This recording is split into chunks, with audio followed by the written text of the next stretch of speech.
Shah Yemen एक इंसाफ पसंद बादशाह था। वो अपनी रियाया से बेहद मोहब्बत करता था। वो हमेशा उनकी भलाई और तरक्की के बारे में सोचता रहता था। उसकी सबसे बड़ी ख्वाहिश ये थी कि उसके मुल्क से गरीबी खत्म हो जाए और हर शख्स खुशहाल हो जाए।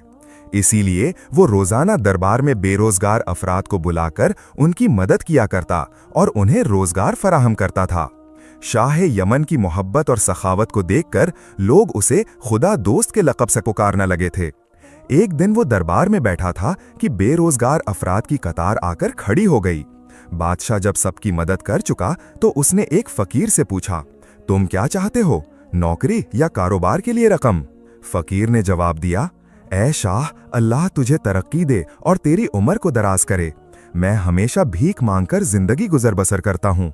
अब मुझसे नौकरी क्या होगी, कारोबार भी नहीं कर सकूंगा, इसलिए मुझे रकम की कोई जरूरत नहीं है।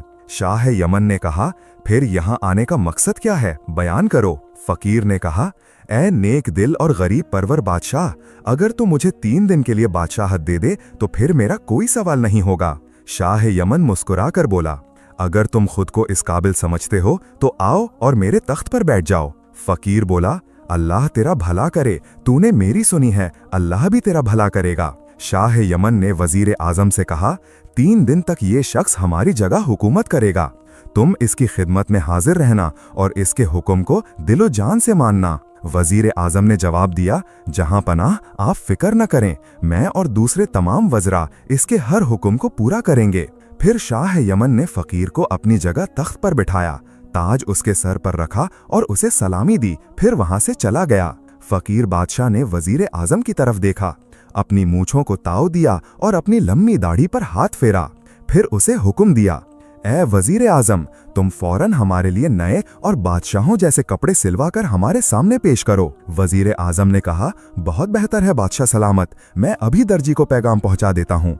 ये कहकर वो दरवाजे की तरफ कदम बढ़ाने लगा, लेकिन अभी 2-4 कदम ही चला था कि फकीर बादशाह ने आवाज दी, ऐ वजीर आजम, हम बहुत भूखे हैं, पहले खाना तैयार करने के लिए कह दो। वजीर आजम ने जवाब दिया, बादशाह सलामत, खाना तैयार है, मगर दस्तूर के मुताबिक दरबार बर्खास्त होने से पहले खाना दस्तरखान पर नहीं रखा जाएगा। फकीर बादशाह ने देवरी चढ़ाते हुए कहा, दरबार को बर्खास्त करने के लिए क्या हाथी और घोड़ों की जरूरत है?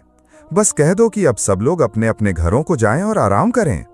दरबारी उसकी बात सुनकर उठ खड़े हुए और आपस में कहने लगे, अजब आदमी है, ना बात करने की तहजीब है और ना ही कोई सलीका, बैठ गया बादशाह बनकर। चुनांचे दरबारी उठकर चले गए और वजीर आजम फकीर बादशाह को